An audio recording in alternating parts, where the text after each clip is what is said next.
Assalamualaikum warahmatullahi wabarakatuh. Saya Aldi Fahmi, saya mahasiswa di 3 Farmasi Angkatan 18 Tikes Samarinda. Di sini saya akan menyampaikan materi tentang paragraf.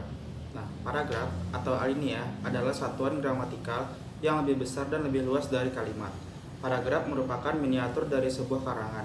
Syarat-syarat sebuah karangan ada pada paragraf.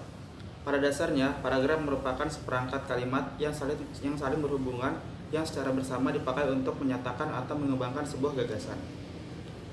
Setiap paragraf harus menyampaikan sebuah gagasan utama. Gagasan utama tersebut harus dijelaskan oleh gagasan-gagasan bawahan sehingga dalam paragraf terdapat beberapa kalimat yang saling terkait. Dalam rangkaian kalimat itu, tidak satupun kalimat yang bertentangan dengan kalimat gagasan utama dan kalimat-kalimat gagasan bawahan.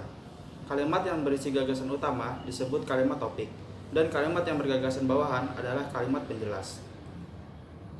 Kemudian, fungsi paragraf itu ada dua, yaitu bagi penulis dan bagi pembaca.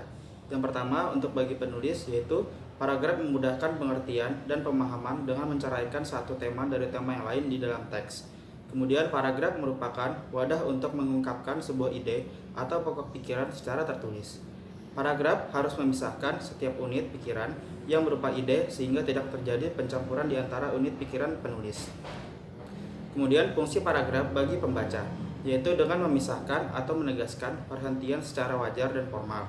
Pembaca dapat dengan jelas memahami gagasan utama paragraf penulis.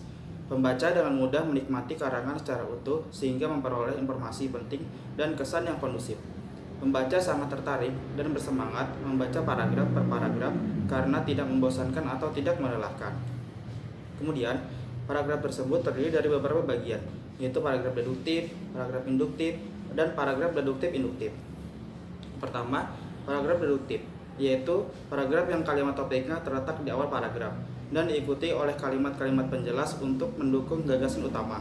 Kemudian paragraf induktif, yaitu paragraf yang kalimat topiknya terdapat pada bagian akhir. Dan yang terakhir adalah paragraf deduktif-induktif, yaitu adalah paragraf yang kalimat topiknya terdapat pada bagian awal dan akhir paragraf.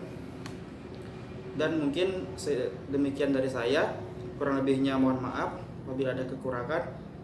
Wassalamualaikum warahmatullahi wabarakatuh.